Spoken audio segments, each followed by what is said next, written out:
Welcome to the NewsHour. President Trump said today that he delayed American military strikes in northwest Nigeria until Christmas Day to deliver a message to groups he alleges are targeting Christians in that country. Meanwhile, the Nigerian government praised the attacks and said it provided the U.S. with the necessary intelligence. Nick Schifrin is here with the details. Nick? William, the area that the U.S. bombed in Nigeria is near the border of neighboring Niger, in a part of Western Africa that suffered from cross-border terrorism. Northern Nigeria has suffered from violence for years. And while the president describes this as focus on protecting Christians, the violence in Nigeria and the groups committing it are far more complex. In the Gulf of Guinea, a Tomahawk missile flies to an area never before struck by the U.S. military, northwest Nigeria, where locals picked up debris as nearby flames kept burning. By day, the grass was scorched and police cordoned off an impact site.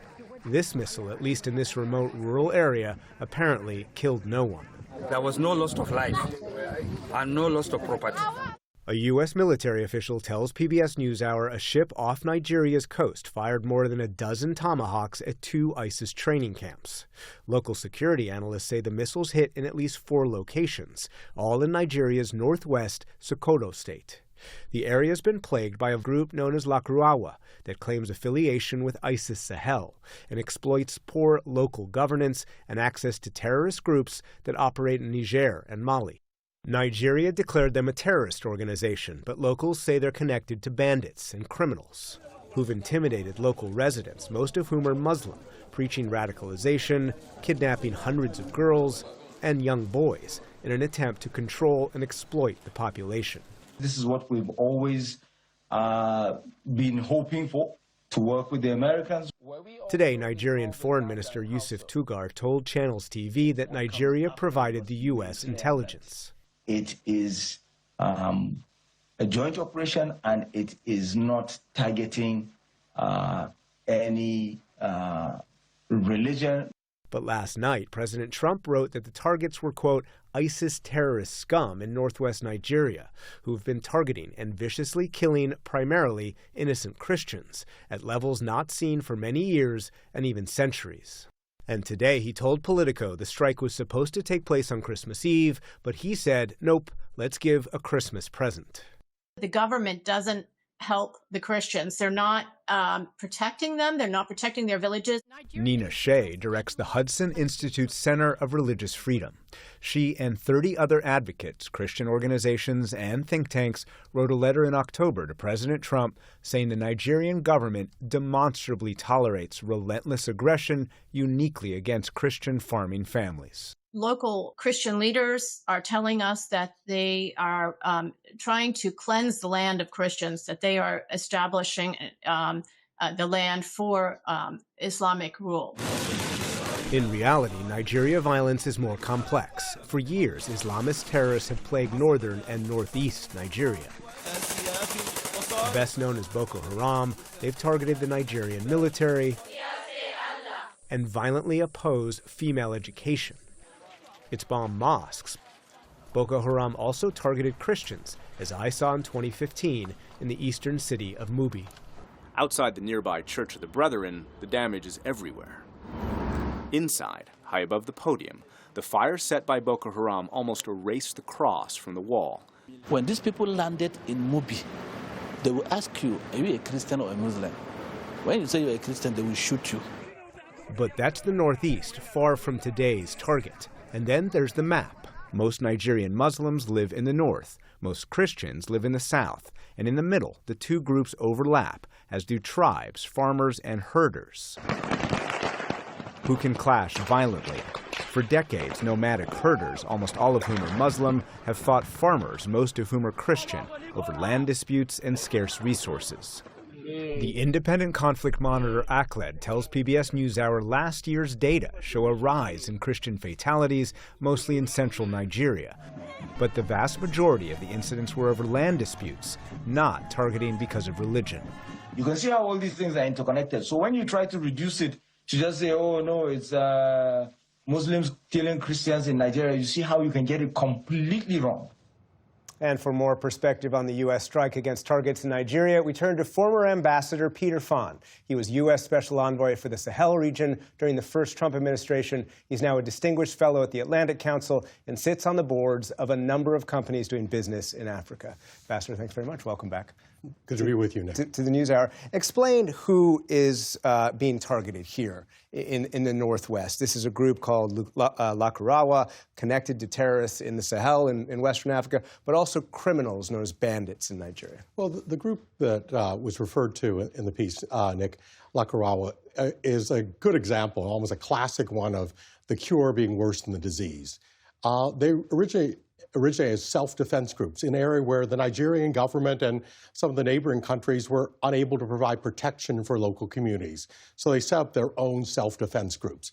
Unfortunately, over the years, these groups, their ambitions grew, and in the case of Lakurawa in Sokoto State and some of the neighboring states, as well as in Mali and Niger, they've grown to establish dominion over areas of territory where the government is, quite frankly, its writ doesn't run and is excluded.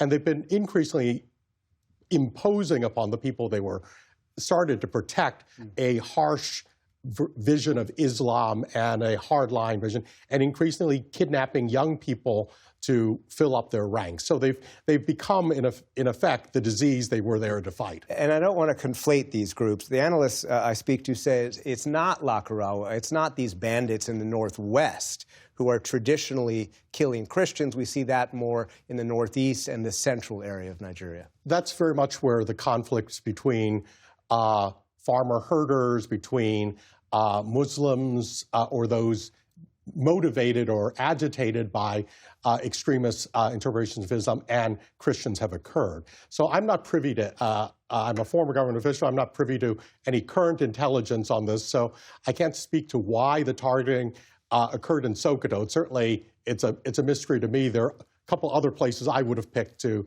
hit extremists in Nigeria. So let's drill into that. What impact, if any, could this have, this strike in northwest Nigeria, on violence against Christians? As far as I'm aware of, a very limited impact. What it does do is send a signal that the U.S. is willing to act in this area. But, you know, what concerns me is the fact that all the reporting I've seen on this has emphasized, including Nigerian Foreign Minister Tugar's statements, this was coordinated with the Nigerian government. And I agree with my friend Nina Shea. Part of the problem here is actually not all parts of the Nigerian government, but certain parts of the Nigerian government are suspect.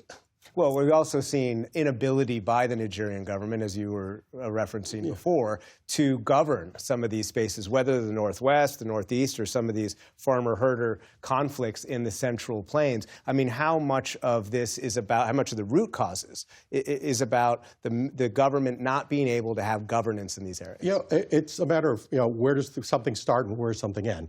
There's certainly an incapacity or lack of capacity.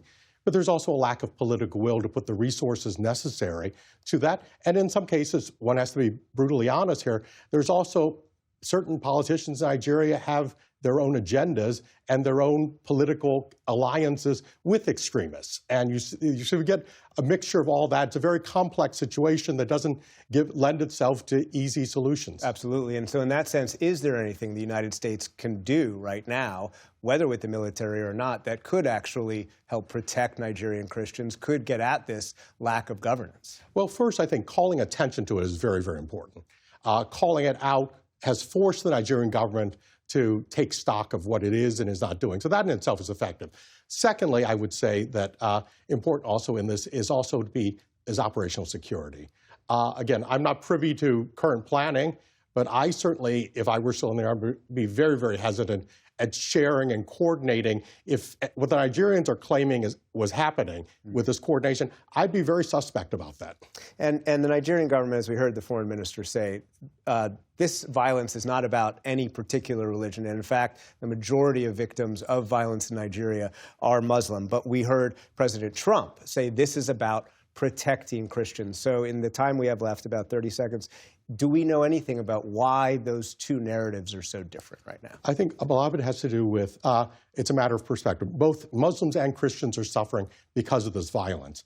And where the political will is in Nigeria is the real question. Is there a political will to address the challenges to both communities, and is there a double agenda on the part of certain people? Well, but again, on the political will, it seems like so far in the past, at least, the Nigerian government has struggled with that political will. Very much so, both in will and in resources. Ambassador Peter Pham, thank you very much. Thank you.